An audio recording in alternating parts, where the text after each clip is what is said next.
A very good evening to Mr. Hitesh and everyone present here. I'd like to start the event by introducing our speaker for today. Mr. Hitesh is an MTech student at Indian Institute of Science, Bengaluru, and is working under Professor Kaushik Manjumdar in the Electronics Department of IISc in the Quantum Electronics Laboratory. Being an academic scholar throughout his school and college, he graduated at the top of his class as a gold medalist from National Institute of Technology, Surathkal. During his bachelor's degree, he has interned twice at Samsung Semiconductor India Research and once at Cisco ASIC. He also received a great opportunity to work at TSMC on 3D chip integration techniques. I thank you, Mr. Hitesh from BMSCE IEEE for conducting this webinar. Thank you. Hello, yeah. In this particular webinar, we'll be looking at the broad domain of what microelectronics and VLSI is all about. So there might be other branches in ECE like communication, signal processing, control systems, and other stuff, but we'll not be looking at those. VLSI and like what you might learn as VLSI in your BTech, we'll be looking at that and what makes it all together and what makes it all of it come together as a whole chip which create wonders today. So we'll be looking at those. So as you can see here, I've just sketched the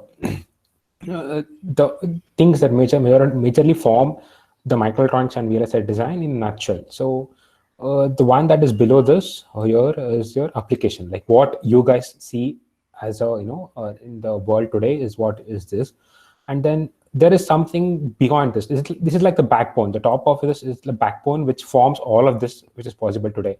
If today, like the Apple is announcing 5 nanometer chip, that is because they're able to build it, and the ability to build it comes from all these materials and components and product design kits and stuff. We'll be looking at all of these in the future slides.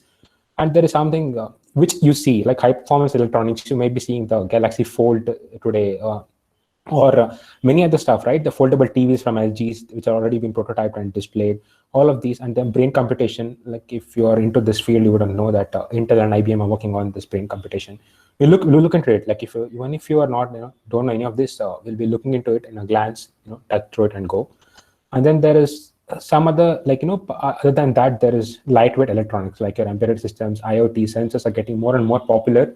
And if you're able to, wear smartwatches which detect SpO2 levels, which detect your heartbeat, all of this, it needs to be lightweight. You're not supposed to be carrying around 1 kg of weight wherever you go with sensors, right? So that is another field. And then there is wearable and bioimplant, like if you see, displays which will be triggered from these, just the bioimplants. We'll be looking at all of this. So if you generally categorize it, the whole thing, this comes under the field of microelectronics, and this comes under the field of VLSI, or which you might call it digital and analog. So yeah, let's move forward. So in order to know first we'll be looking at the domain of what makes the microelectronics and how is it possible to manufacture a chip, and then we'll be looking at the domain of VLSI and advances in the VLSI.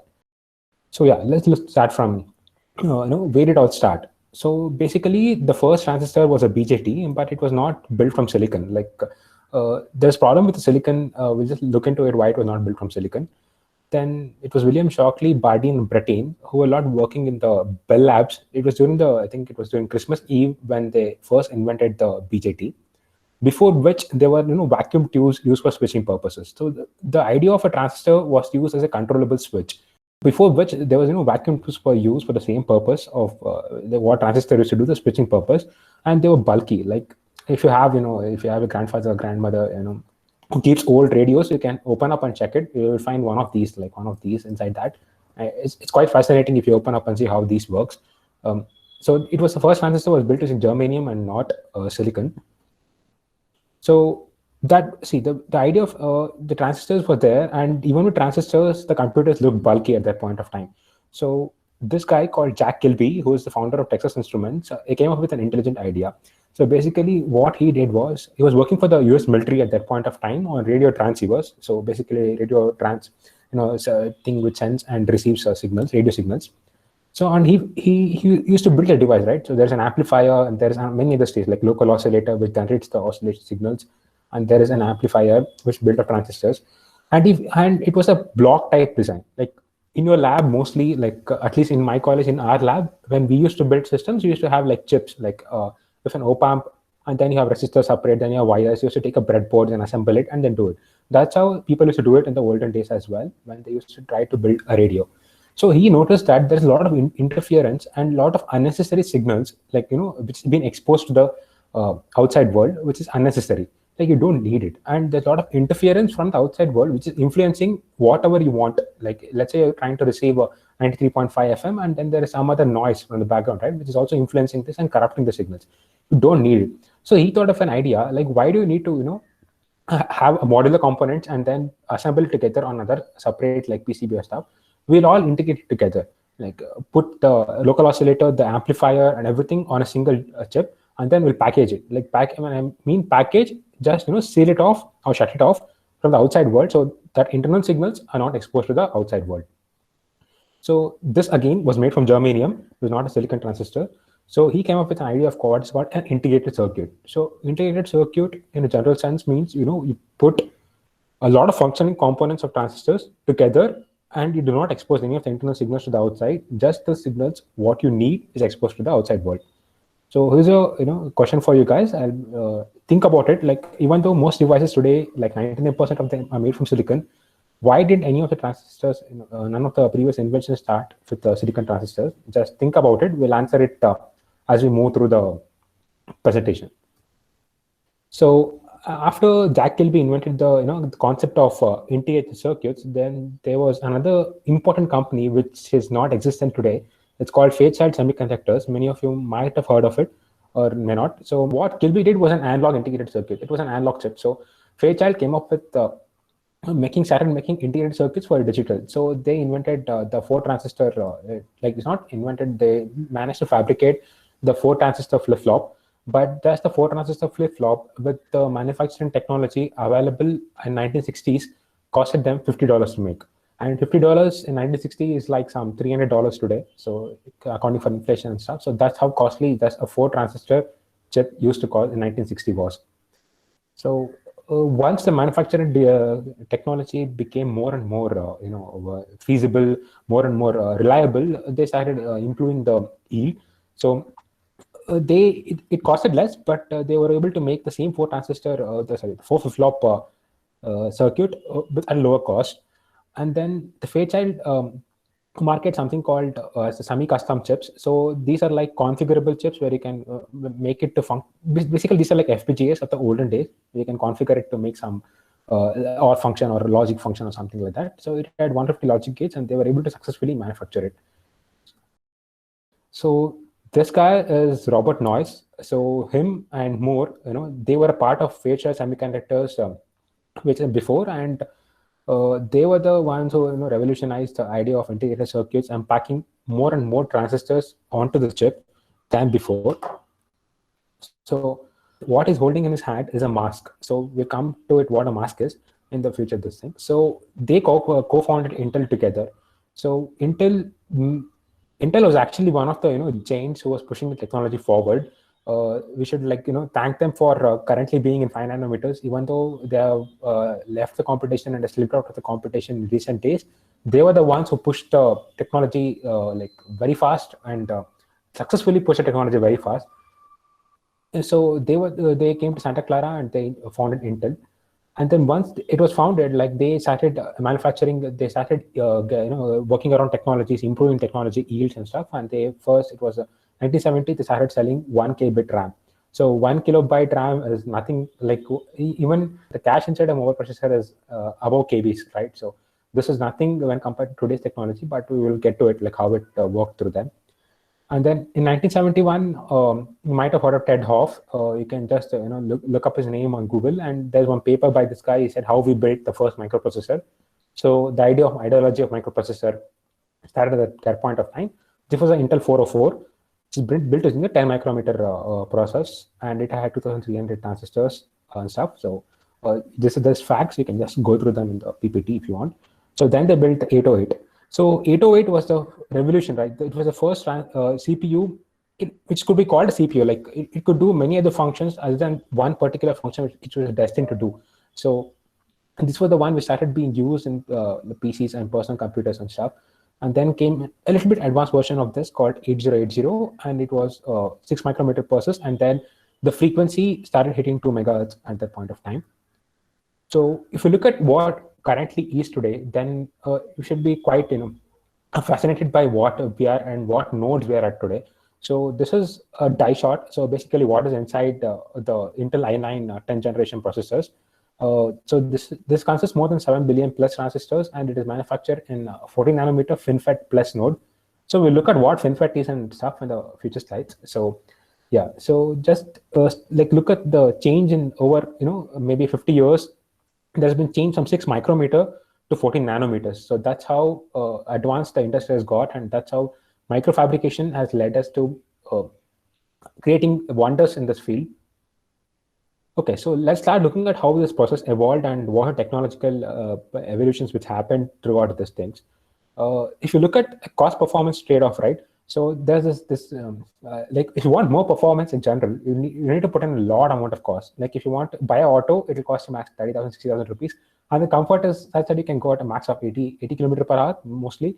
And it'll cost you very less. It's efficient and stuff. But if you're looking to buy a Formula One car, it'll cost you $10 million. And it's the top speed which can reach, it's like today it's around like 320 kilometers per hour. It's like really fast. It's the cutting edge of automobile exists in a Formula One car.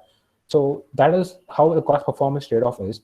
But there's this field called microfabrication or the VLSI where it's other way around. So as you advance from one node to another, like how once you start, like if you look at 6 micrometer, where a 4 flip-flop chip is to cost $50.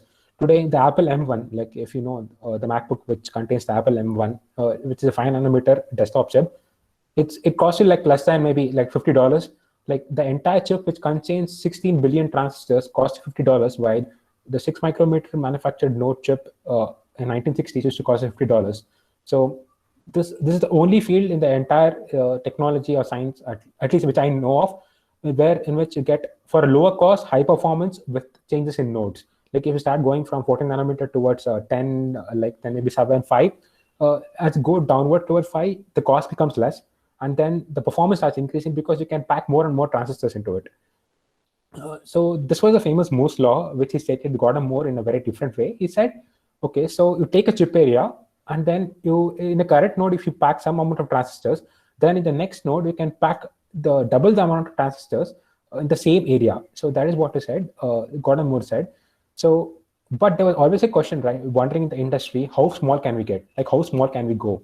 Like, is the 5 nanometer the end of the FinFET? Like, should we stop at 5 nanometer and give up and then just start manufacturing everything at 5 nanometer? Okay, so that is one question the industries are trying to answer even today.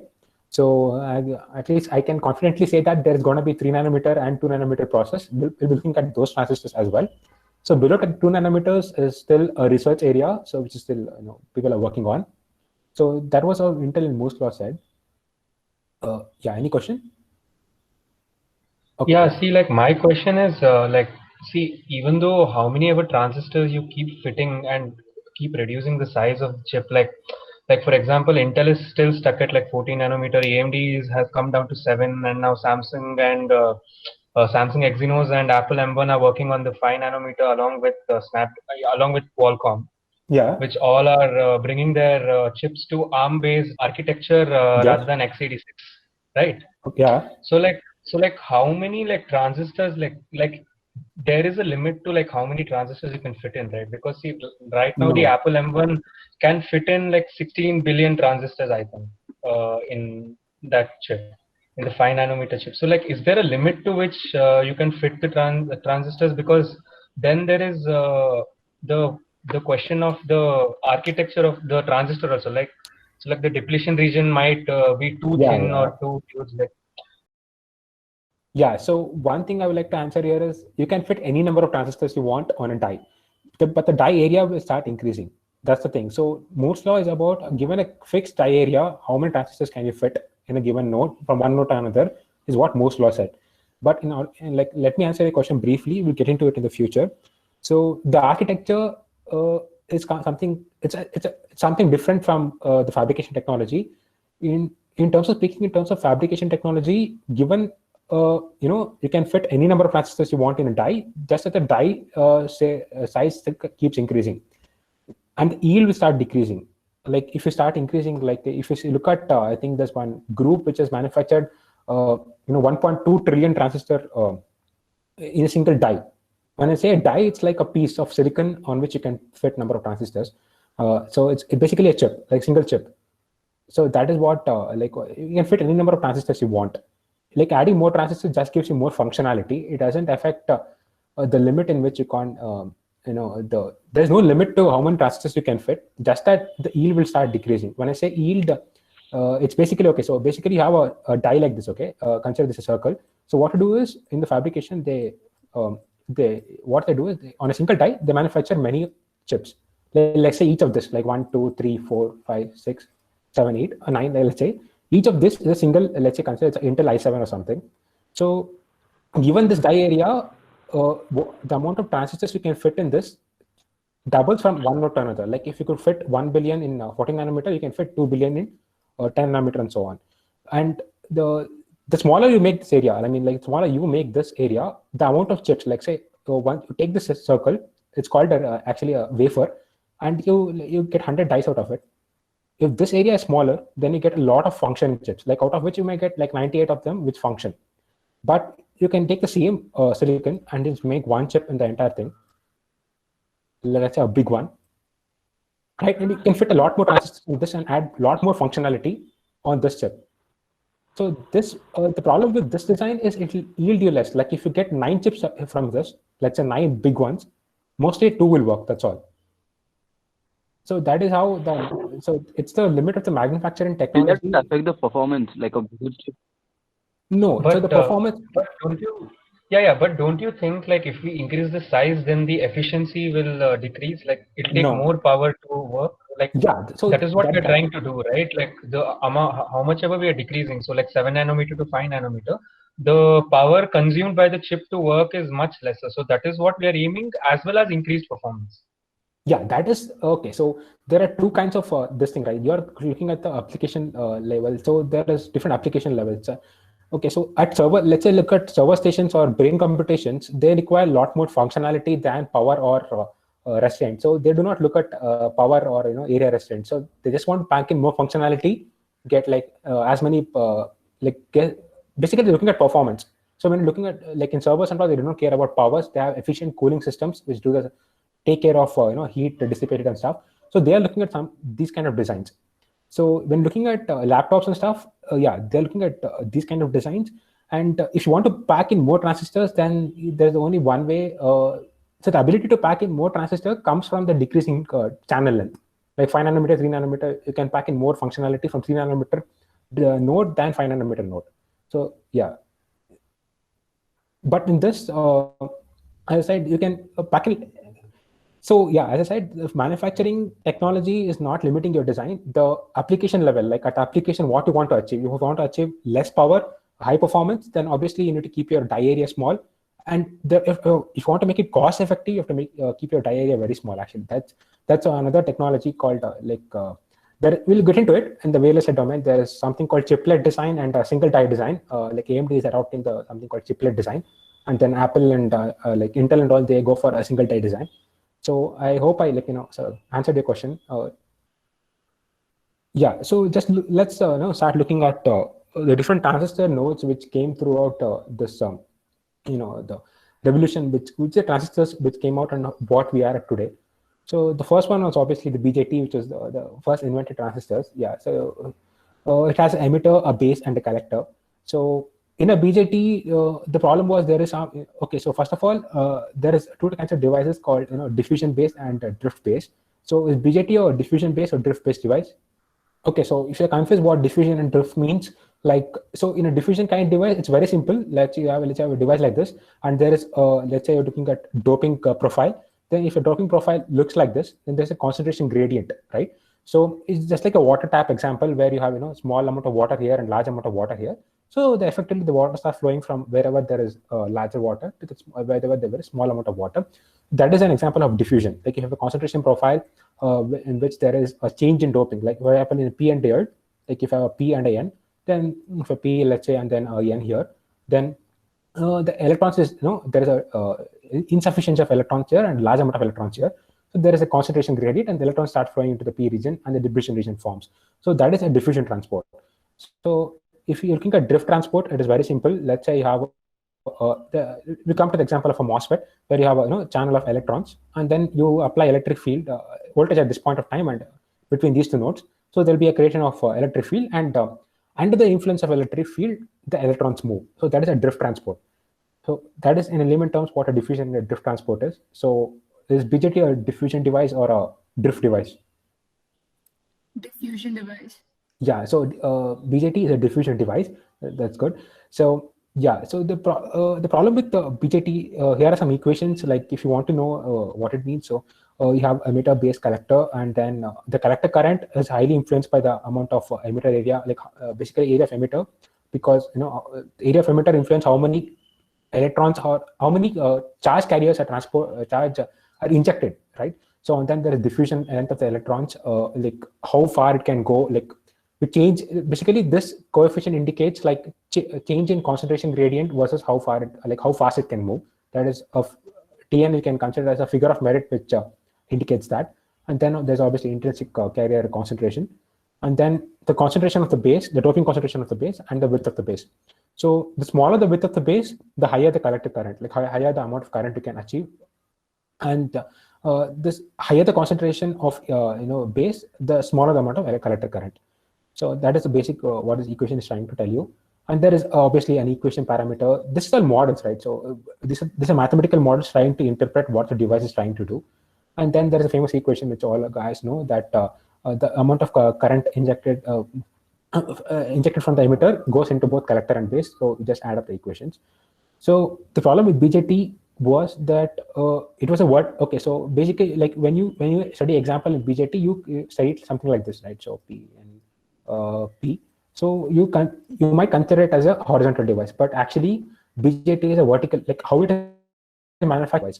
So one way, if you want to tune the collector current, there is only two ways of doing it. One is maybe you want to change the the width of the base, or you want to change the B, like change the base to emitter forward bias voltage. But this is not encouraged, because there is some other effects in which the depletion region might region from base to emitter might break down because of large voltages.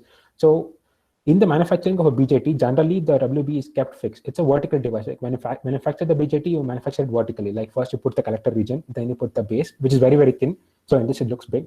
Sorry for that. But it's very, very thin. Like it's in terms of nanometers. And then there's emitter.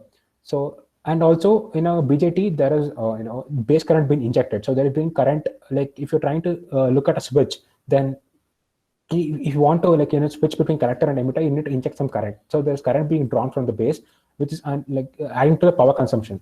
So then came the MOSFET. So the idea of MOSFET was that to act as a controlled tap. So basically what it does is it's a very simple way of explaining how a MOSFET works. Is you apply some voltage here. So if you consider this gate, this is a dielectric, and this to be another doped. This is a P substrate. I mean, there's a silicon substrate doped with the P type. So this forms a capacitor. So once you apply voltage on one side, like if you apply a positive voltage, there are positive here, and then this creates a negative, electrons over here. So this creates the electron channel here, and then you apply a voltage here and here, like you apply the voltage across this, and this creates an electric field. And then it moves it controls the flow of electrons in the channel. So that is how a MOSFET works. So the ability to switch off the channel or switch on the channel is with the gate, and ability to pass current in the channel is with a drain. So drain and source. So this is how a basic MOSFET works. So again, the main difference between this and that BJT and this is a drift type device, right? So in BJT, if you look at it, then you need to have a larger concentration gradient in order to make the device fast. Like if you want, like DN is I told you, right? So it characterizes how fast the electrons can move with the concentration, changing concentration gradient. So if you want to have a faster transistor which moves very fast, then you need to have a larger concentration gradient, which causes a larger depletion region eating up into the base. So if you make the base very, very thin, right? Like let's say this P and N is very highly doped, then if P concentration is very high and stuff, it might, if N concentration is, you need to keep the base region concentration very low, right? If you want to have high current. So at the same time, you need to keep it base very thin. So what happens is if you dope the P very high and N very low, it'll eat it up into this much, causing this much to be a depletion region. So the effective base width is very, very small, this much. So, and if you make the base very, very, very small, what happens is the depletion region just injects into the other side, into the emitter region gets collector region overlaps, and then there is no control with the base. So such things can happen, and the MOSFET also eventually with the shrinking length is coming towards this. So we'll look into that later. But here, in order to control the amount of like speed of the transistor, something like that, you have the electric field being applied at the drain and the source. So that can control the how fast the electron is moving with famous equation. If like if you studied in solid state physics, where it's called velocity of the electron is the mobility of the electron into the electric field applied. So higher the electric field, higher the mobility, but again there is other effects. Look into it. So that is the basic idea of a MOSFET. You have a tap, which you have a switch, that is a gate which turns the channel on and off, and the amount of current, like how to transport current, you just apply the drain voltage. So here is a equation which characterizes the MOSFET. So it says that ID is equal to this. This is a mobility again, which comes from this equation into this, and then there's a capacitance of the oxide, this, and then W by L. W is this dimension, like if I notify, and L is a this dimension. So basically, L, the length characterizes how much distance the electron has to travel from source to drain in order to reach, for the current to form a closed loop, and for the circuit to form a closed loop. That characterizes L, and then there is VGS, VTH, and VDS. So at the saturation level, what have the equation, the ideal MOSFET. So I'm talking about an ideal MOSFET here. So here, then you replace this VDS. So when does it reach saturation? When this VDS, the drain voltage, is equal to VGS minus VTH, or above, it reaches saturation. So at that time, you replace this with VGS minus VTH, and then it forms this equation.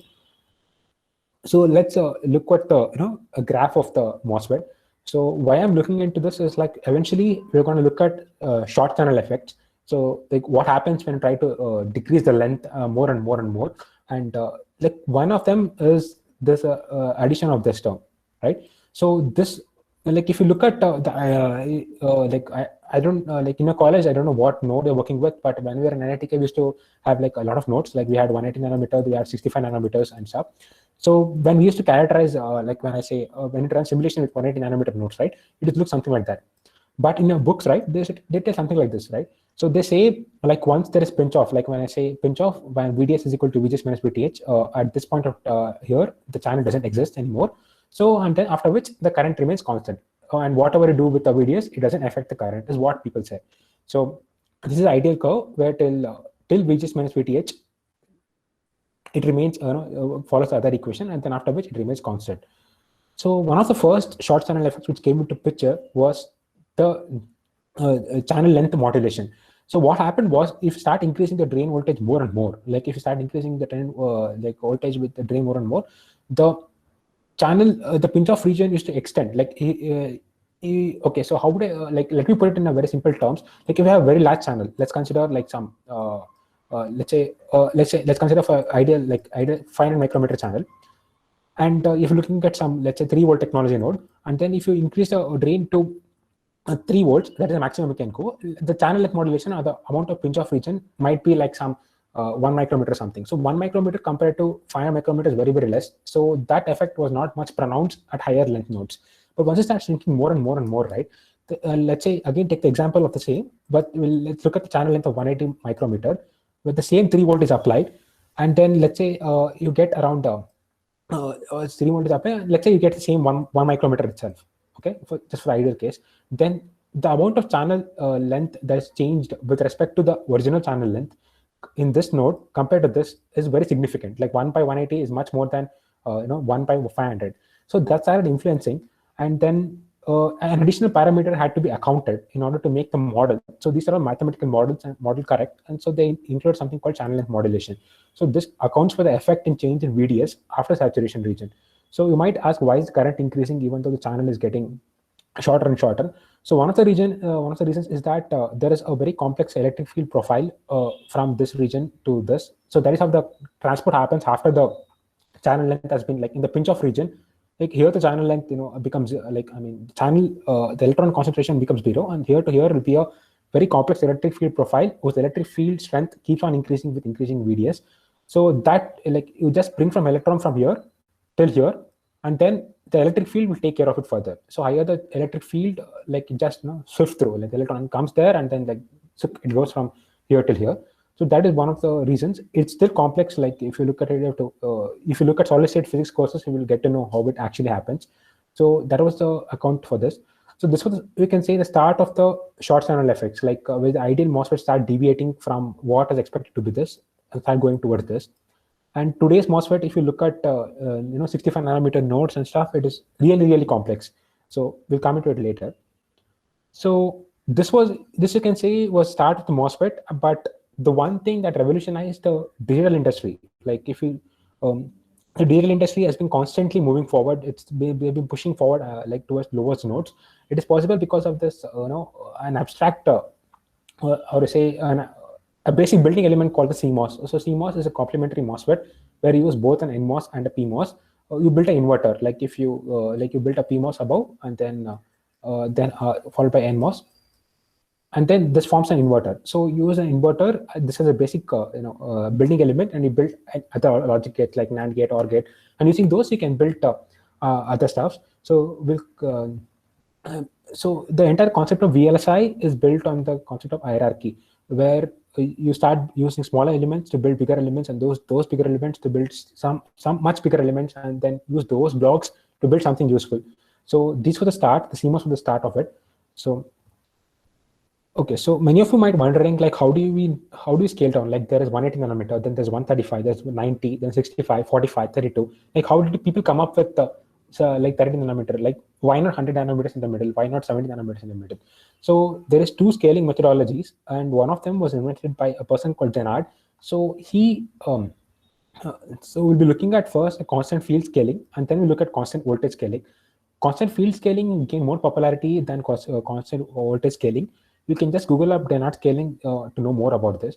So the idea of Dennard was, what we try to do is we change the parameters of the MOSFET, and eventually what happens is when you apply a certain given amount of voltage, like here, the electric field in the channel still remains the same after everything has been shrunk. Let's say you shrink the channel by some, like if you shrink this length by some amount, and then the width by some amount, then the voltage by some amount, then the doping by some amount, everything is reduced by some amount or increased by some amount, effectively such that if there was an electron in the previous node here which is experiencing a certain electric field, then in the next node also the electron will experience the same electric field. So there was the idea of constant field scaling, where he said that if you decrease the length by S, W by S, and then thickness of the oxide by S, and then the doping concentration if you increase it by S, and then supply voltage you decrease by S, such that what happens is if you do all this, then if there is electric field E in the previous node in this channel experienced by the electron, in the next node also the electron will experience the same amount of electric field. There was an idea of a constant field scaling. So in constant voltage scaling, it's the other way around, where he said, you know what, we'll keep the voltage constant. Let's not change the voltage. If it's 1.2 volt in this node, we'll keep it 1.2 volt in the next node. We'll change other stuff, and in order to get the same amount of current like from from the next node as well, we do the constant voltage scaling, but this is not gain popularity because of the power consumption. Because as power is equal to C into V square into switching frequency, so it's a square of power voltage. So if you keep a voltage constant and change whatever you want, it's still square. So the power actually it's a square. So it just pushes ahead out of bounds. So this was the constant field scaling, and scaling parameter was chosen to be 1 by root 2. So root 2. So that's how you end up with 180 to 135 to 90 from over nodes. So if you just scale down the length from 180 by root 2, you get 135, then 135 by root 2, you get 90. So that's how the scaling parameter was chosen. This is just a industry standard, so nothing as such. And scaling is done like this. So they change the length and the width and stuff. So another key MOSFET which was invented during this period of time is the floating gate MOSFET. it's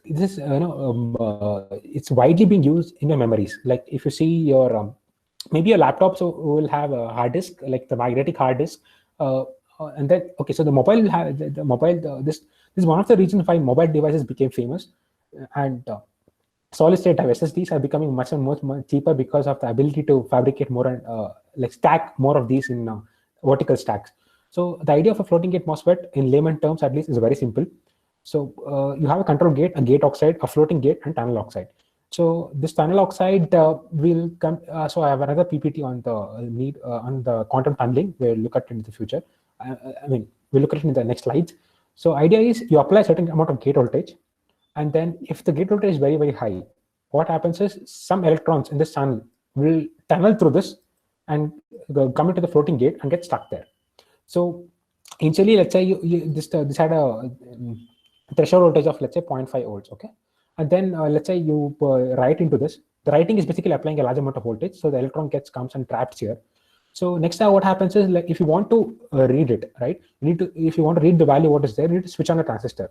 Right? You want to switch on the transistor, you need to apply a certain amount of voltage to create some electrons in the channel. Sorry, the electrons in the channel. So since electrons are already trapped here, right, there are electrons here. If you previously, if you had applied some 0.5 voltage, the channel is switch off because of the threshold voltage. But now if you apply 0.5 volt, what happens is the electric field gets eaten up by the electrons here. We turn it floating gate oxide. So that electric field doesn't penetrate into the channel and to attract the electrons. So basically in a capacitor, what you do, you apply voltage here, it creates charge, and charge will apply electric field, which creates the complementary charge on the other side, right? So here what is happening is the electrons which are trapped in the floating gate are eating up the electric field which has been generated by the gate. So effectively shifting the threshold voltage. Like if you had applied 0.5 volt before to switch on the transistor, it would have been enough. But once you write into it, there are electrons trapped, and you need to apply a lot more voltage. Like let's say now the 0.9 volt needs to be applied in order to switch on transistors. So this change in the threshold voltage is what is stored as a 1 or a 0. That is how we read a 1 or a 0 in the floating gate oxide. And now it's very, very complex. You can store 8 values in a single transistor and stuff. So this is a floating gate oxide block. And again, if you want to write 0 into this, just apply a large negative voltage. The electrons get repelled from the floating gate, which has been trapped here, back tunnel oxide, just come back to the channel, and then whatever electrons were trapped are gone now. So again, the floating threshold will be restored back to 0.5 volts. So this is how the basic floating gate MOSFET works. Okay, so we have seen like how MOSFET, BJT, and floating gate oxide work, and here is a technological snapshot of what the industries are using today. Okay, so actually this push towards the FinFET or the 14 nanometer node is largely because of Intel. So Intel may be not performing well today, but they are the main reason why this technological revolution has happened. So what happened was in the 19 nanometer nodes, when people started coming to 19 nanometer nodes, they started experiencing shorts, the decrease in mobility, like, or velocity saturation. So the idea of velocity saturation is like I told you, right? So velocity is equal to mobility into electric field. So this should be linear. So higher the electric field you apply, the velocity should have been like just keep on increasing. So what happened with the recent like once started sinking the length small and small, as you know, electric field is equal to applied voltage VD over the length. Like if you have a transistor like this, where this is the length. This is the length dimension, and if you're applying a voltage across this, from your IIT physics, you might have known that this dimension divided by voltage applied is our electric field. So once start sinking the node from one to another, the amount of electric field in this started increasing. It's from this equation, like VD by L. So it started increasing. So people expected what, I'm sinking the node, I should get higher velocity now, because mobility was, electron is somewhat a constant parameter, and the electric field, you are increasing the electric field. Eventually you're supposed to get a higher electron velocity. So this was the expected curve of velocity versus electric field. But it turns out that there is something called velocity saturation, which happens because of scattering. And it after some electric field, it just tapers off. So there is with increasing electric field, the velocity increases a certain amount of extent, after which it becomes constant. So this is because once you start, so I'll tell you briefly why is this. You should know this. So in the channel, if you look at top view of the channel, so this is the source, this is the drain, and I'm looking at from the top. So there is other, this is a p-dope material, right? So there are other electrons here. There might be some dopants present here. So at higher velocities, the electron which is being injected from the source might come into the drain and start experiencing collisions. So effectively, they collide to the electron and then some lose some velocity. Again, there is electric field, it gains some velocity and then it goes next to some doping of atom may be present here. It collides with that. There may be some impurities present. There may be some, like if you look at the stack of the gate oxide, let's say this is the gate oxide, and then below which is a channel, right? And then there is a silicon gate here. This is the gate, and this is gate oxide, and then this is channel. So this interface between the gate oxide and channel, it might not be clear. So it may be like roughness in that. So all these effects, electron goes and bombards into it, and there's a lot of scattering which is happening, which makes the velocity electron lose a velocity, and there is an electric field which makes it gain the velocity. So the effectiveness of all this is that the velocity tapers off. So the only way in which you could increase the velocity once you start coming to a 90 nanometer and below is by increasing the mobility, or this coefficient called mobility. So because this, and effectively instead of tapering off here, it will come somewhere and it tapers off like this. So that is another. That's the way people thought, and they came up with something called strain silicon technology. So strain silicon it's a very simple technology. I'll just go back. Just give me a moment. Okay, so strain silicon technology, what it does is, in the fabrication process, what they do, the Intel, actually the idea was invented by IBM, but they could not implement in the manufacturing. So Intel worked around in a very smart way and implemented it. So what the strain silicon generally, in a very layman term, what it means is you have silicon here, right, in the channel. Just apply some compressive strain or some tensile stress. Like you have a silicon in the channel, right? Like once you deposit, you just take silicon and stretch it, or you push it. Apply some kind of strain. So this changes the band structure of silicon. So this is an advanced concept. If you want to know more about it, you can just Google about strain silicon technology. You'll get a lot of info about it. Yeah, so there was strain silicon technology where it changes the band structure and effectively changes the intrinsic property of the silicon. The property of silicon, if the mobility was some, let's say 500, it becomes like 700, 800 with say application of strain. So that was strain silicon technology. And then there was another important, after this was all done by Intel. Actually, if you think that, so Intel is the main contributor to all of this. So then they started pushing the technology more and more. So then they came to 45 nanometer, where short channel effects playing a major role. So what short channel effect is that? Okay. So I'll discuss short channel effects first, and then I will talk about what this high K metal gate technology means. So, okay, so if you have a tap at home, right? So you would expect the water to stop if you close the tap, and if you expect the water to be entirely controlled by the tap. Like if you have a gate here, right? And then if you want the current to stop here, then what you need to do is just turn off the apply a negative voltage here or a zero voltage, and the entire channel should switch off. So that is the ideal MOSFET which you want. Like you should have entire control in the gate. Like no other parameter should influence that thing. But what happened was, once you start shrinking the node more and more and more, right?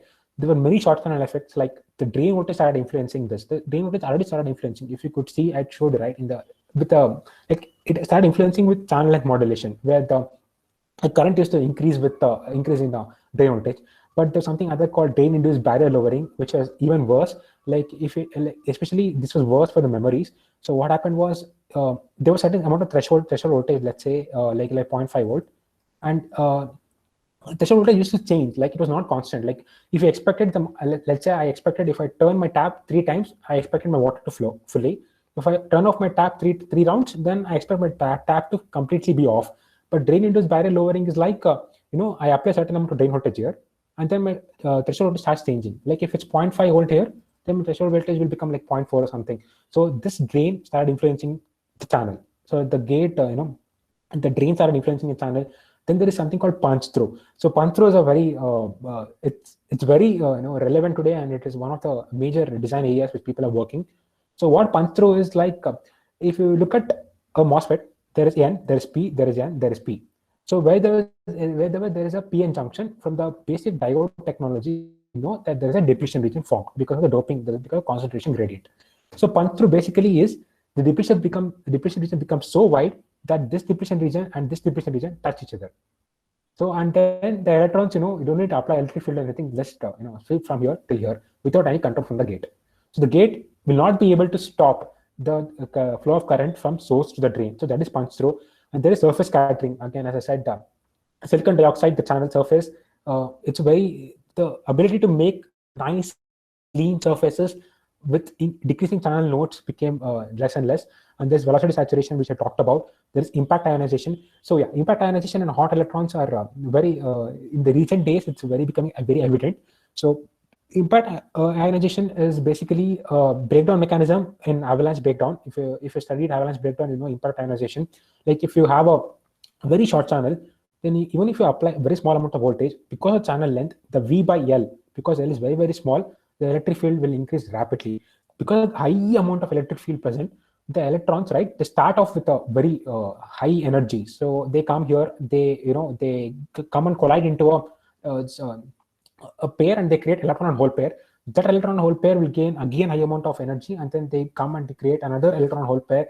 Like it's multiplicative mechanism.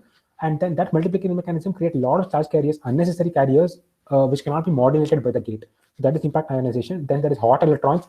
Hot electrons are basically very, very, very, very high energy electrons. They come like they're not actually from the electric field. Like these are very relevant in where the electrons are used in maybe high radiative applications. Like if you're exposed to some ultraviolet rays or gamma rays, where those rays can excite the electrons to very high energies. The electrons come and bombard that region, the drain region, or if and affect this part and destroy this part, like literally destroy the junction. They just get damage, and the control of the gate will start decreasing. So in order to prevent this, Intel thought of an technology called high-K metal gate. So what you might have thought, like in at least what you will be taught in your college is there's a polysilicon gate, right? And there is a silicon dioxide as a dielectric. So the idea is if you have a capacitance and you're trying to influence the channel with the capacitance changing current.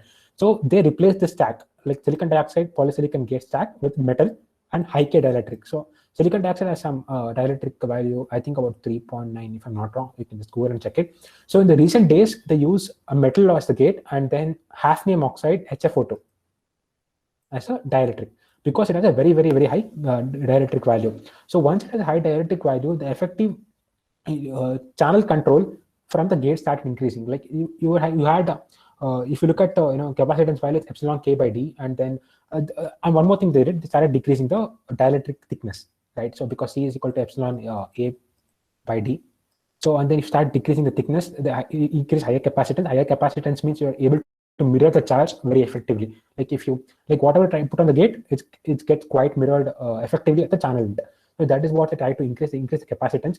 So they put a metal gate, and then they put a high electric hafnium oxide stack, and they made this dielectric thickness very, very thin.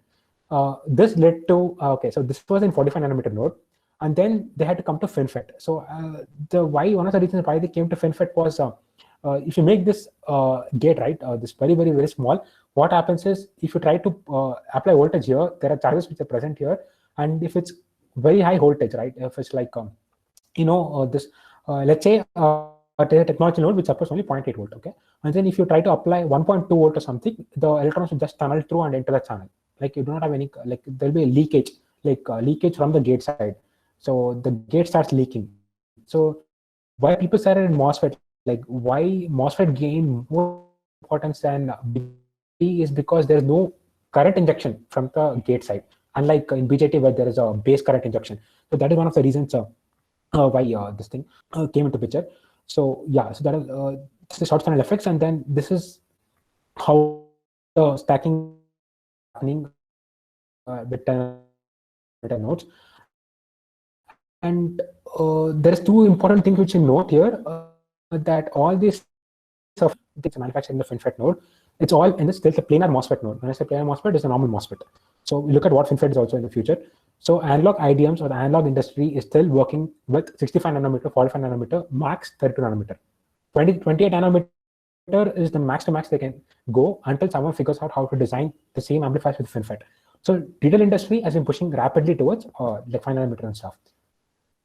So you might ask, like, is 350 nanometer or 0.35 micrometer still necessary? Yes, it is necessary, because in space application, where there's high radiations, you cannot rely on smaller lengths where there are a lot of charge channel effects. So you go for very long length transistors. They're still used, and all your electronics in the space, what ISRO launches or what NASA launches, are all manufacturing the long channel stuff. Yeah. So in order to combat this short channel effects, they came up with something so basically, in order to combat the short channel effect, you need to have more control to the gate. You need to give more control to the gate and less control to the drain. So they came up with a double stack. So basically, you have a channel, then you have front gate and the back gate. So instead of one gate controlling the channel, I'll have two gates controlling the channel now. So, but this had a manufacturing issue. It's very difficult to etch from the below and put a gate at the bottom, right? So this had an issue, and then this could not be manufactured very efficiently. So then they came up with FinFET. So FinFET is what I think all of your mobile devices or laptops which you're using today will use. I think if you're not using FinFET nodes, I think it is high time you replace your laptop or mobile.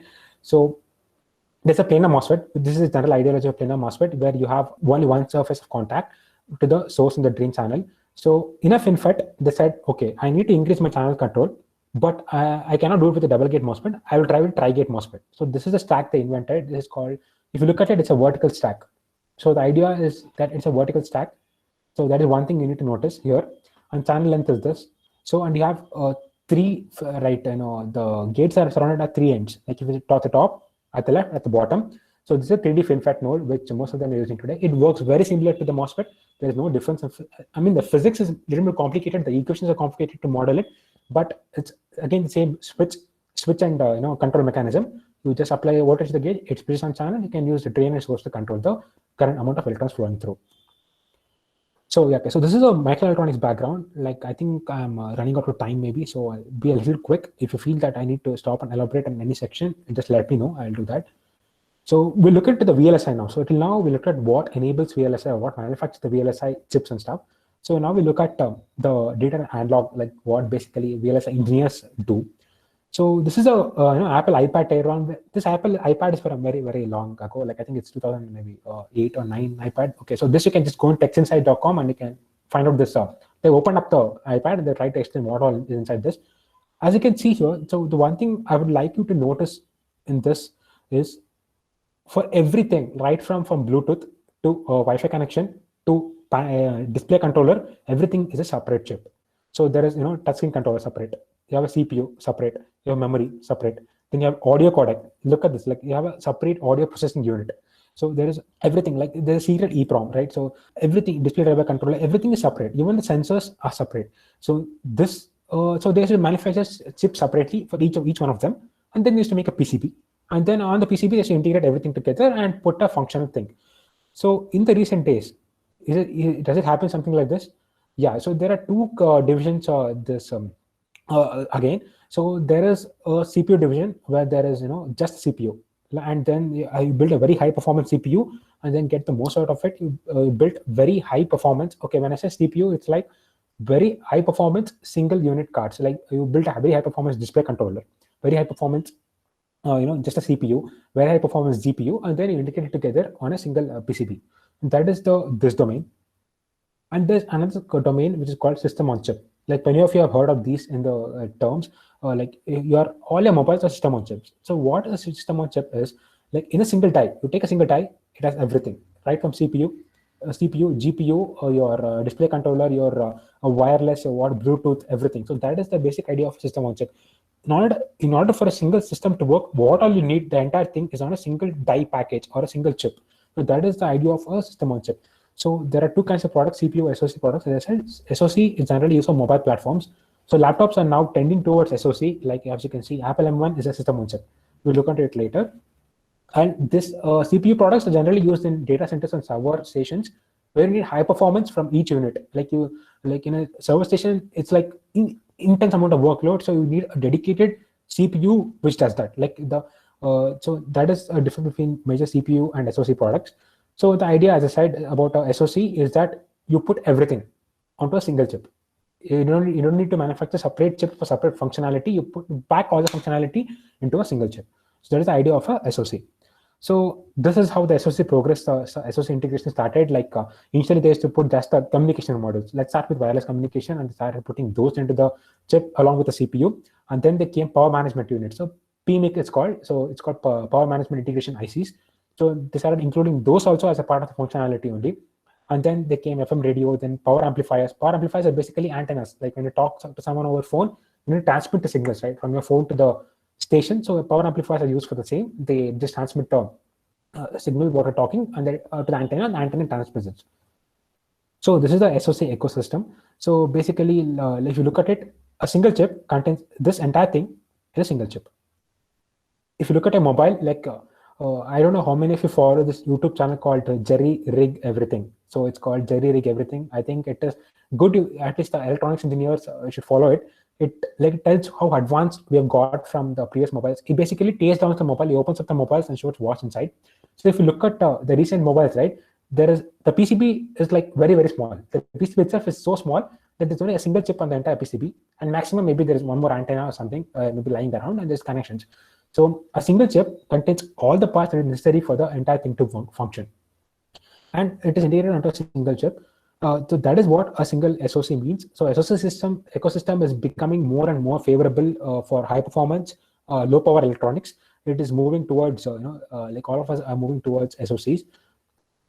Okay, so that is the idea of SoCs, and let's look at now CPUs, GPUs, and RF chips.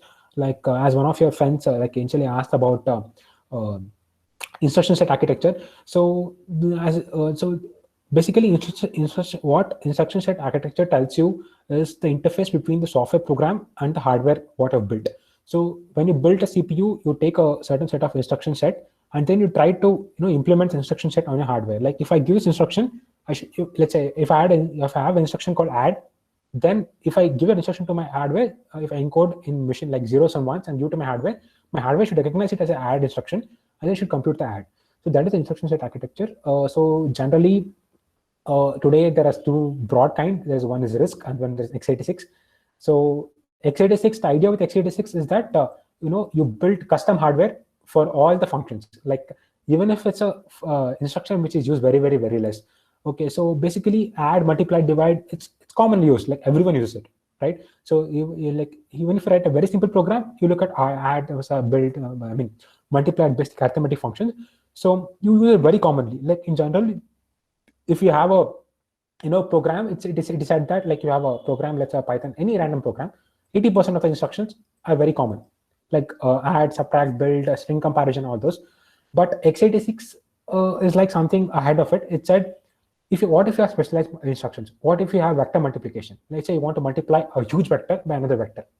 What I'll do is I'll support it on hardware. So that is what x86 said. RISC, so there's another instruction called RISC instruction. So RISC actually said the other way around. If I have a huge vector to multiply, what I'll do is I'll split it into smaller instructions. I'll split it into smaller, let's say a vector to multiply, like this vector, let's say, and then by this vector. What I'll do is x86 said, give me those two vectors as input itself. I'll build my hardware to support vector multiplication. RISC said, I won't build my hardware to support it. I'll build my assembler or my compiler to break down this entire vector multiplication into smaller instructions. Like I'll break down into this first, and then this into this into this, this into this. So you might wonder that RISC may be slow, but actually the hardware of the RISC is so efficient that by the time the entire x86 finishes this, again, it's a comparison. It depends on the implementer. Again, some might implement it as very fast. So the RISC basically is trying to optimize small amount of instruction with insane amount of hardware speed. x86 is trying to provide very niche, like very less frequently used instructions also at the hardware level.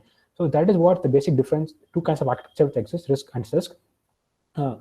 So in generally in x86 architecture, since you have very complicated instructions which do a lot of stuff, the amount of instructions per program is very, very less. In RISC, the amount of instructions you end up from a program is very, very high. So that's one of the major differences. And then RISC eventually tend to have larger hardware, so you can integrate more cores. x86 tend to have each core having a larger area because you're providing hardware support for many of the instructions. So it end up consuming a lot of area, power, and stuff in the x86.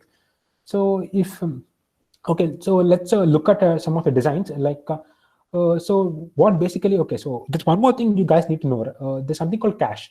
So I don't know how many of you know what cache means. So in any memory system, in any system which has a CPU, there is three kind of memory hierarchy. So basically, at the top comes a cache, and then there comes your RAM, basically, or what a DRAM is, like DDR4, DDR5. Okay, DDR5 is still off the topic. DDR4 or DDR3 RAMs, like in a laptop, there's an initial cache which is in the processor itself, and then there is DDR4 RAM, and then comes a hard disk. So hard disk is the last part. So basically, what they're trying to do with this is, so what happened in the early 2000 is that the CPU was very, very, very fast, right? And the memories used to lag a lot behind. So even if a CPU was running at, let's say, 5 gigahertz, and your memory was running at like 1.8, max 1.8 gigahertz, so it was limited by the memory rather than the CPU speeds. Your computation is limited by the memory. So they came up with a memory hierarchy. They said, okay, so what I'll do is I'll build some amount of memory into my processor itself. Like I will build certain amount of memory into my processor. I'll call it cache. So this cache is built inside the processor, right?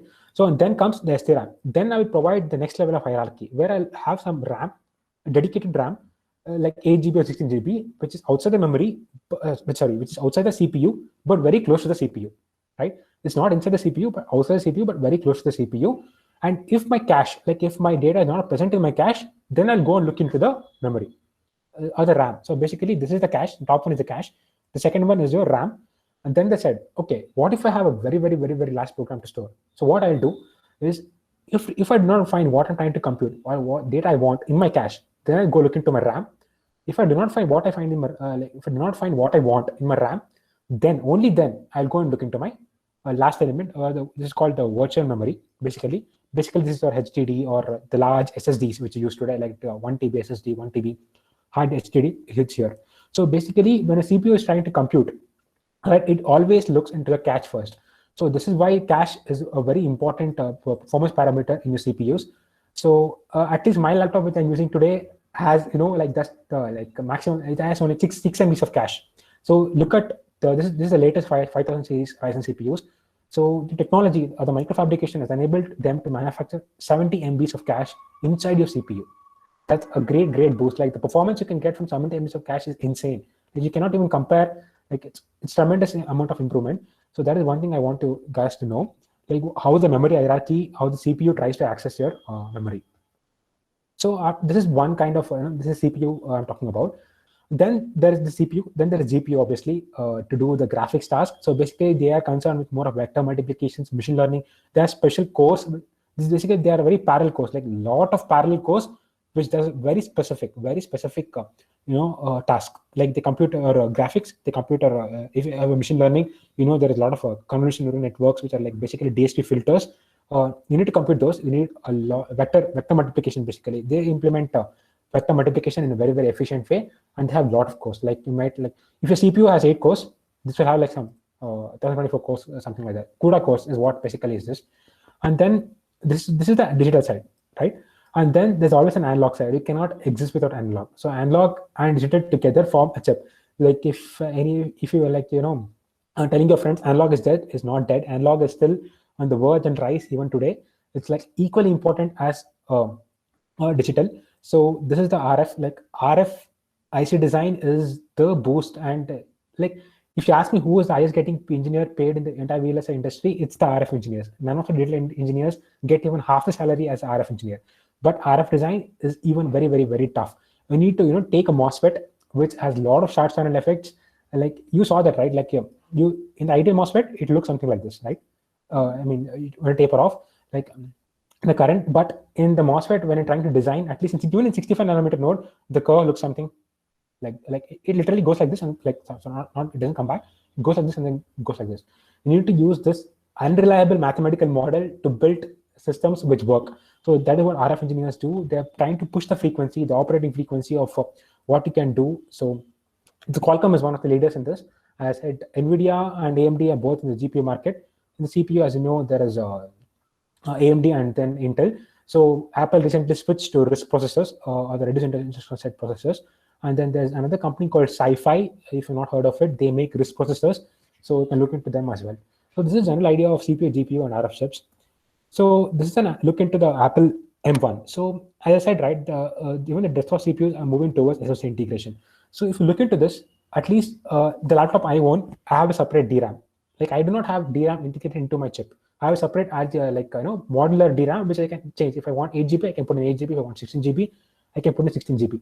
But look at this Apple M1. So since I'm using the RISC processor, it's the amount of area, as I said, the area explosion is very, very less. So in a very small amount of area, they can pack in a lot more functionality, a lot more chips. So they have a CPU here. And then, as I said, they can pack in a lot more cache. So cache, as I said, is a primary memory.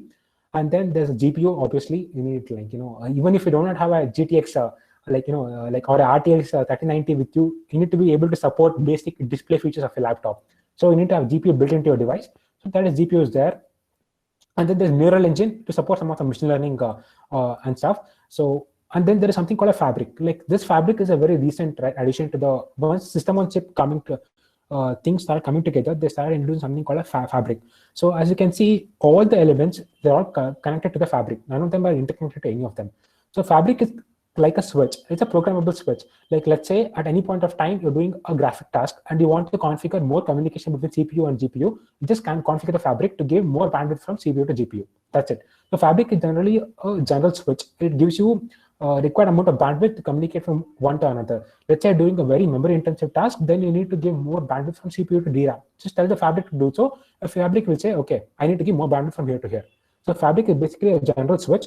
You can program it to give whatever amount of bandwidth you want from intercommunicate between two devices.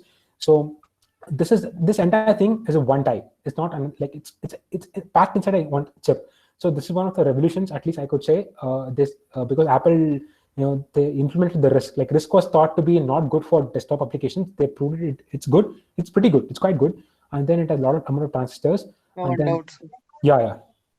So if we can build the DRAM inside the chip, then why we need the cache?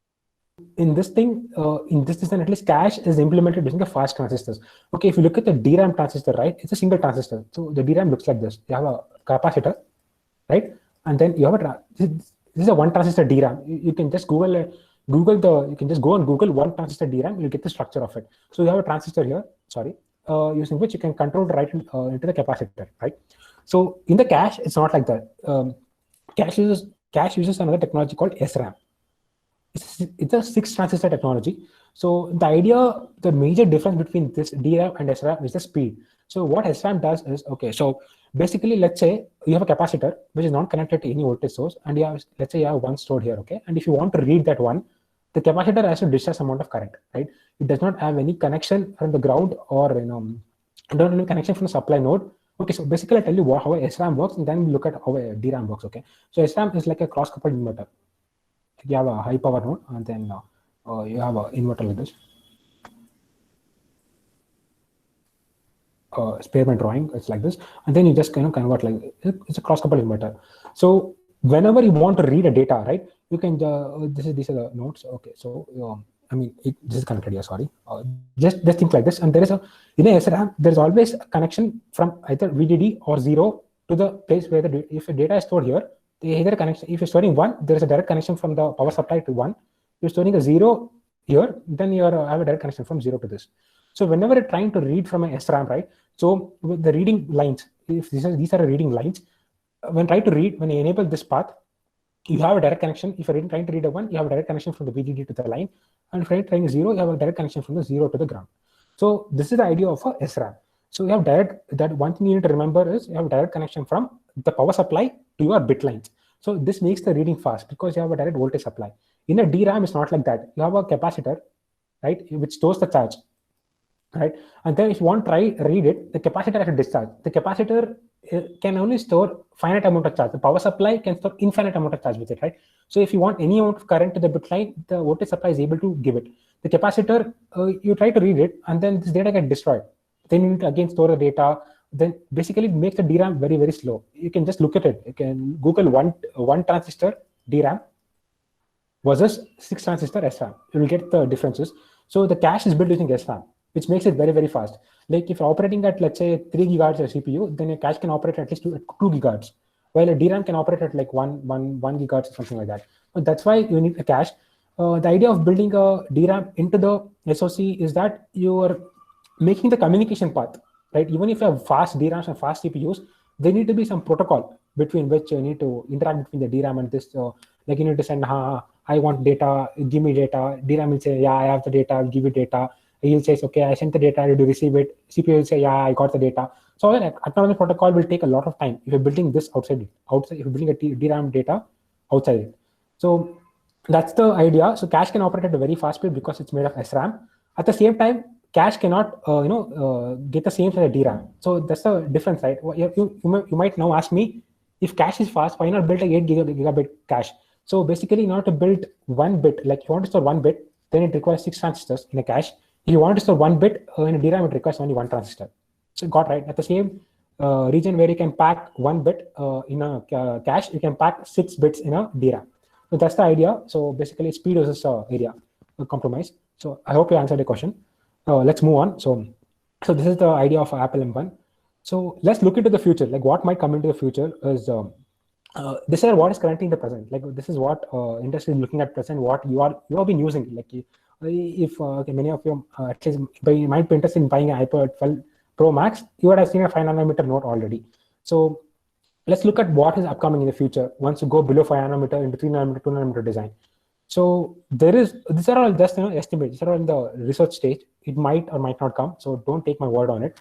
So the idea of scaling the voltage even lesser. So the idea is even with the FinFET node, right? They started, as I said, in the not scaling, you start scaling down the voltage by some momentum. But after they reach, like say around like I think 20 nanometer or so, they could not scale down the voltage anymore. They had to bear with 0.8 voltage. There are a lot of other short channel effects which come into picture. There's like basically if you scale down the voltage much more, you cannot get high amount of currents and stuff. There's a lot of other stuff. You can just Google it. You get a lot of stuff just by Googling it. So I just want to scale down my voltage more and more. So that is one of the ideas which I want to look at into the future, because power is directly proportional to voltage square. Decreasing voltage, high reducing power, lesser cooling requirements require. Yeah, as you can see, Apple M1, the MacBook Air doesn't even have a cooling fan.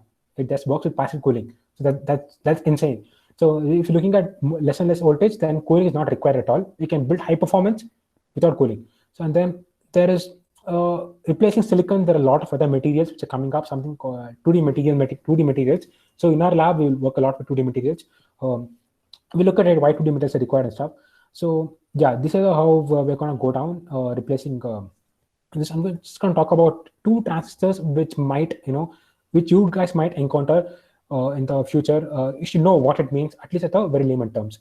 So here where quantum mechanics comes into picture. So as I said, do you think the ideal equation below, it does not hold? The ideal ID equation which I discussed does not hold at all. So in order to more accurately describe what is happening, you need to know quantum mechanics. So if you are someone who is trying to get into the field of microfabrication or VLSI, how these nodes are made, I think you should know quantum mechanics. I don't know how many of you know right now, but I will try to explain in very layman terms. So there's this principle called quantum mechanical tunneling. So what it basically means is, let's say you have a ball and you try to, let's say there's a ball and you have a ball and trying to hit at the wall. So what happens is you hit at the ball and the ball just bounces back. So it's not the case with electrons. Like the electrons, very minor particles, they have basically, if you declare it, it's a quantum particle. So it has a wave function nature. So and if you try to hit at the wall with enough energy, like it just penetrates through. It just goes through this thing without breaking the wall. That's one thing. Don't imagine it like a bullet, like where you have a wooden plank and you hit the bullet and it just penetrates through. That is different. That is mechanical penetration. This happens, like you cannot see it or anything. It just happens. It so happens. It goes through the wall. Basically, this is a wave function. We characterize everything in the quantum world by a wave function. The wave function just goes through the wall. That is the idea of a tunneling. So in quantum mechanical, use the property of tunneling to scale down transistors even more. So when you go to the depths of 2 nanometer, 3 nanometers, you can use it for tunneling. So for tunneling to happen, there's one more very ideal requirement, that this barrier should be very, very thin. So that's why, which is making it more an ideal candidate for the upcoming nodes where they go below sub-nanometers into the picometer range, where the barrier becomes very, very, very thin. So here is a very simple example, layman term example of what tunnel FET does. So this black diagram here, this is the band structure. You will learn, if you do not know band structures, you will learn it. Otherwise, you can just contact me. I'll tell you a book which you can refer to for learning the very basics of band structure. So the P source obviously has a higher conduction band and a valence band, and you have a band gap. This conduction band, valence band, and you have a band gap. And the same thing with the entry. The location of the conduction band and valence band depends on the applied voltage and the doping concentration. So when you apply gate voltage, right, this band bends. Like as I said, this is the off state. The black is the off state, and when you apply voltage, the band bends or shift downwards. And as you can see, both the bands shift downwards. So what happened here is, in any if you know the basic solid state physics, you know that there is an abundance of electrons present in the valence band and a deficiency of electrons present in the conduction band. So when you bend the band, there are states here which are deficient of electrons. Basically, you can assume that there are holes here. Holes as in there are places for electrons to go. And as you can see in Valence point, there is abundance of electrons. So if you do so, this thin barrier, right, this acts like this. And the electrons, if you have enough applied voltage at the source or the drain, the electrons just penetrates the barrier because everything around it has been trying to say that I need to go there and sit into my conduction band. So the electrons, abundance of electrons here and deficiency of electrons here just makes the electron tunnel and goes into this. So the ability to control this and make a switch out of this is called tunnel FET. That's basically how tunnel FET works. And there's one more technology which is likely going to replace the FinFET node in the 3 nanometer or sub 2 nanometer designs. It's called MPC FET. So basically it's saying multi-bridge channel gate all around. It's basically multi-bridge channel FET gate all around technology. So multi-bridge channel means you have bridge. Bridge means you have bridge is basically a path from one to another. Multi-bridge means you have this source, this is a drain, you have multiple bridge between the two. And channel, there are a lot of channels. Like instead of one channel, like in ideal, we saw in FinFET, now there's only one channel. There are source, drain, you change the channel width accordingly, and you have only one channel between source and drain.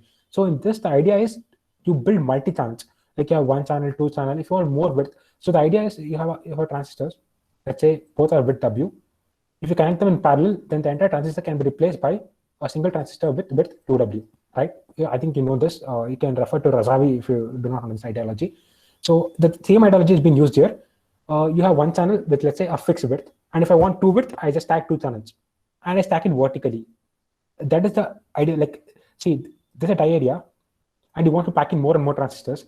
One thing, the first thing you need to do is reduce the horizontal footprint for each transistor.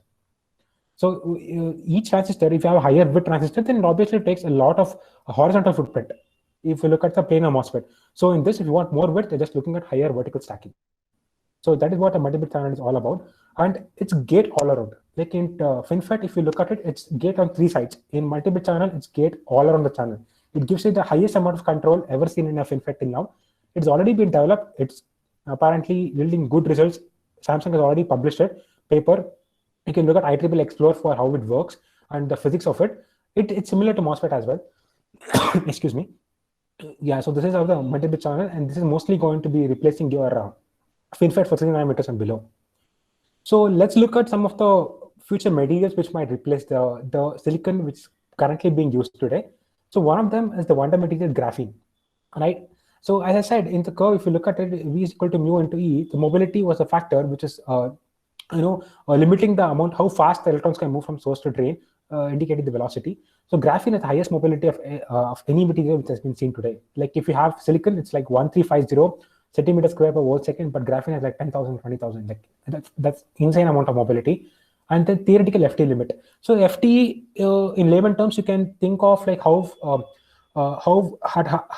fast you can switch the transistor. FT is a limit which is used by analog engineers to see how basically by RF engineers to characterize their things. So you can go to 20 terahertz. Like today, 6G, the 5G is at 28 gigahertz. Like imagine 20 terahertz of communication speeds.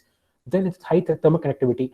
As I said, if you look at Jerry Rig Everything again, the YouTube channel, you will see that most of the manufacturers, the mobile manufacturers, have a graphene coating under their chip for cooling purposes because it dissipates heat very, very fast. That is graphene. And it's transparent. Out of all of things, it is transparent. Like it provides all of this functionality. It is transparent. You can look through the chip. Like if I have a chip today, an Intel i9, it's opaque. You cannot see the other side. But if I have a graphene chip, you can look to the other side.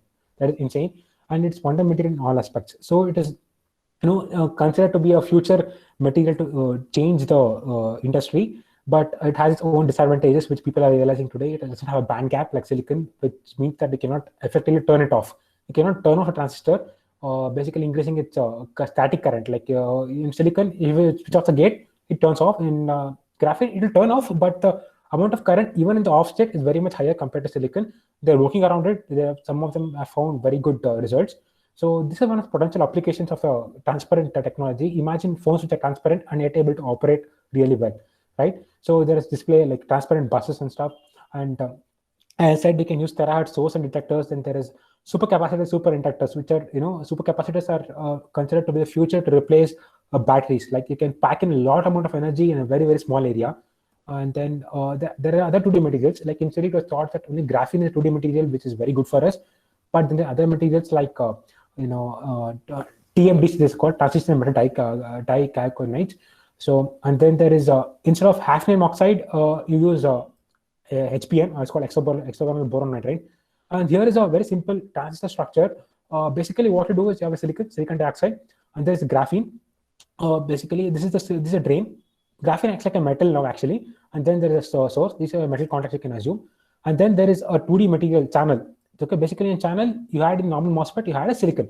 So here you replace with this. MOS2 is a TMD. It's a 2D material, and then you have instead of hafnium oxide again replace it with HBN. Like instead of silicon dioxide / hafnium oxide, we replace with an insulator called HBN, and then you have a graphene, other metal. So basically you form a transistor. So this is a 2D system, right? It takes a lot amount of vertical footprint as well as a lot less amount of vertical footprint as a lot less amount of horizontal footprint, and gives similar performance. But again, these are not fast transistors because they have mobility limitations and other lot of stuff.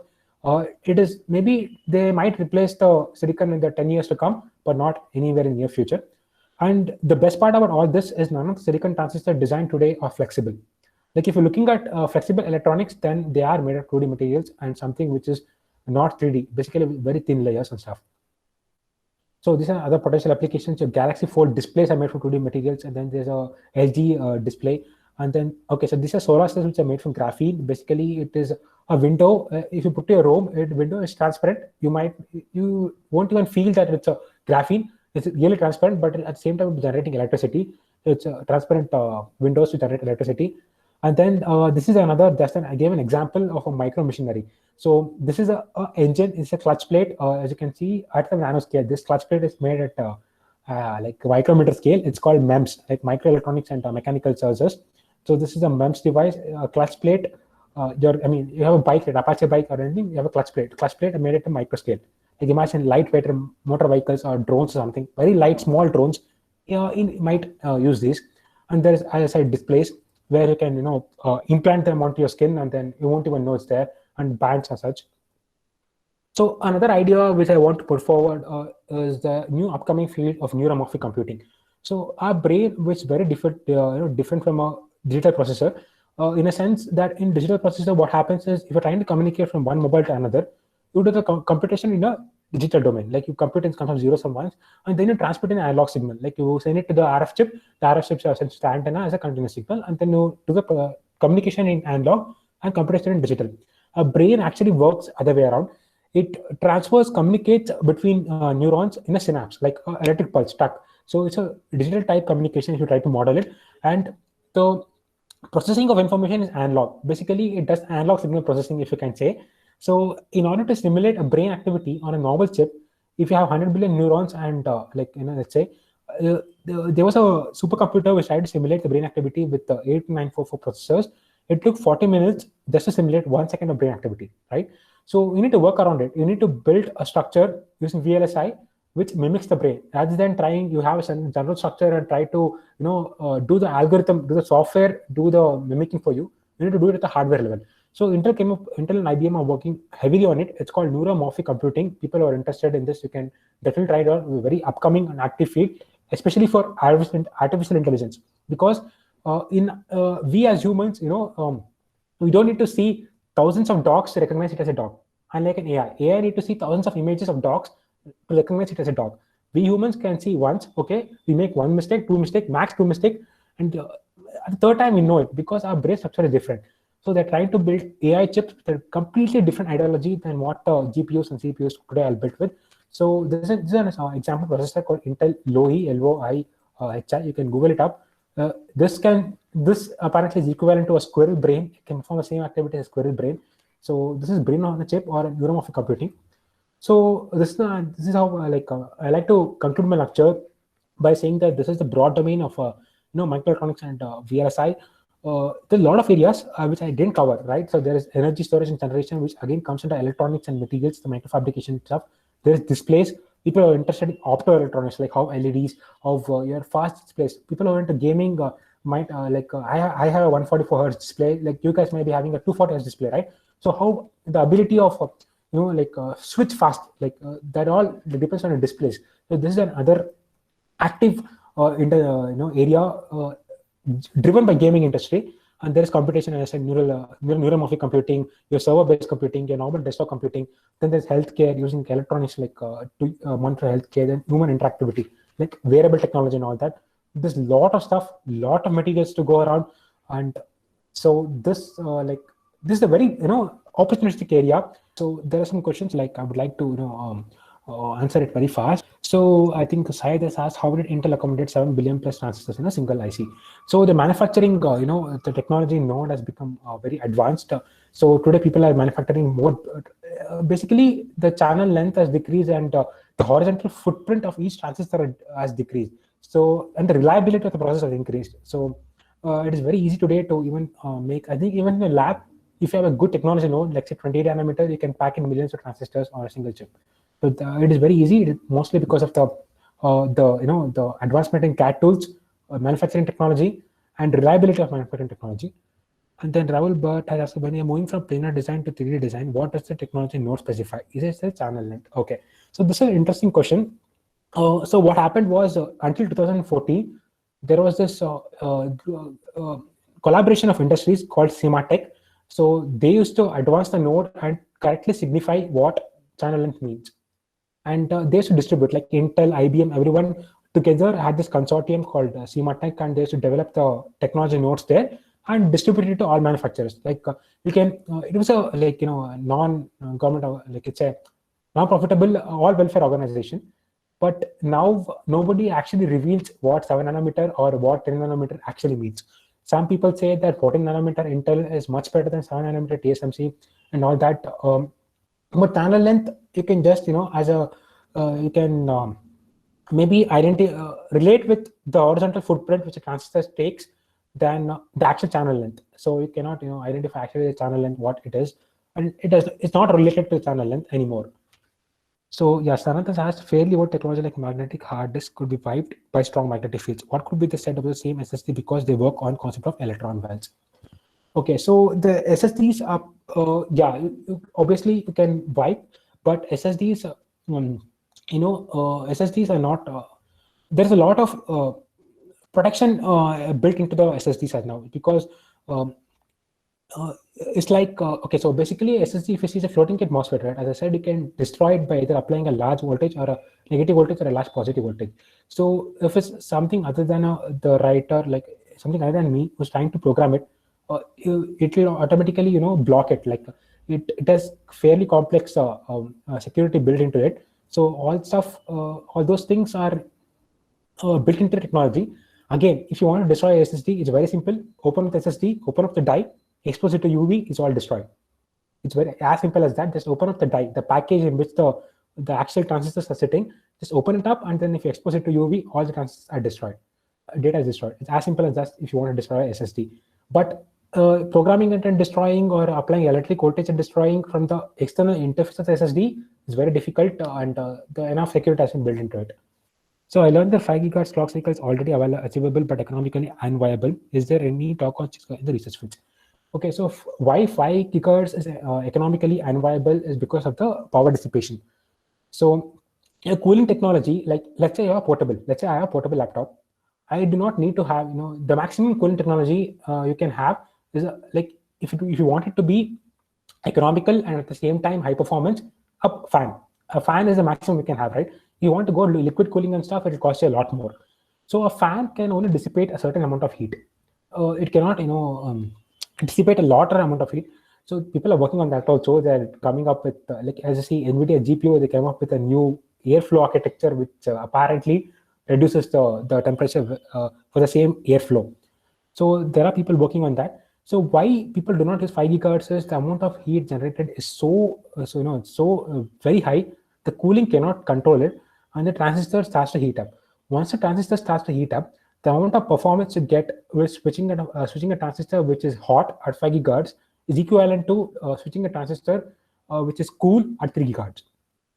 Right? If you do not have a very good cooling solution, there is no need to go to 5 GHz. So, and you might have heard of overclocking, right? The chips which are built into your CPUs, right? They can go to 5 GHz, but you can overclock it and make it go to 5 GHz. But make sure that you have very good cooling system, because I bricked my CPU doing that because so I didn't have a very good cooling solution. So just make sure that you have a very good cooling solution. You can overclock your CPU. There are custom softwares which do so. You can easily reach 5 gigahertz on the latest i10 and stuff using overclocking softwares. That is possible. 6 gigahertz clock cycles are done. Like it's very easy to make your CPU go there, but it is generally avoided because it will break. Like when I say break, hardware faults, like the heat generated may be too much that it breaks on our transistors, right? When a CPU is not functional, so that might be possible. So there are done, like even your memory, right? Your DDR5 memory, which is currently being prototyped and built by SK Hynix, it is said that if you overclock it, the memory itself can go up to 6 gigahertz. That means the CPU would have surpassed it very long ago. It can easily go to 6 gigahertz and above. And the idea is that performance is not directly related to clock cycles. That is one thing everyone needs to understand. If someone is marketing the CPU saying that they have high clock speed, then there is something wrong with something else in the chip. Just they need to be.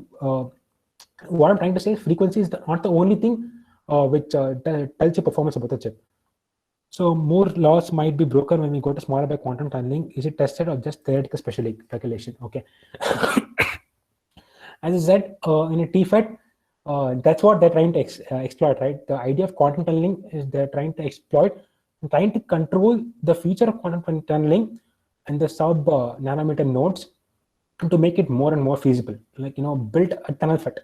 Like if quantum tunneling is affected drastically so much, why not control quantum tunneling at such low nodes and try controlling the quantum tunneling to make it transistor switch? So that's the idea.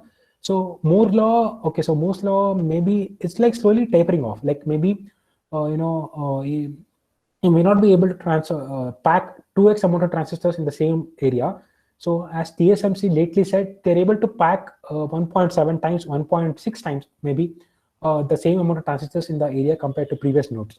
So Moore's law, maybe it's not 2x anymore, but it's tapering off. Yeah, as I said, sub-nanometer designs, there are looking at other stuff like, why use silicon, start using 2D materials or stuff.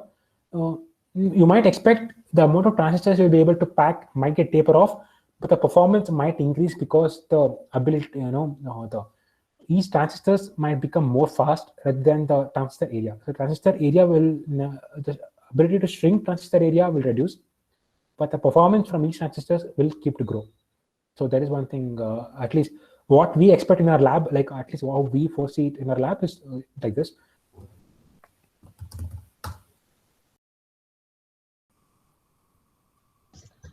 Thank you, Hitesh, for this wonderful and informative session. I thank you from BMSC IEEE Student Branch. Yeah, thank you then. Yeah.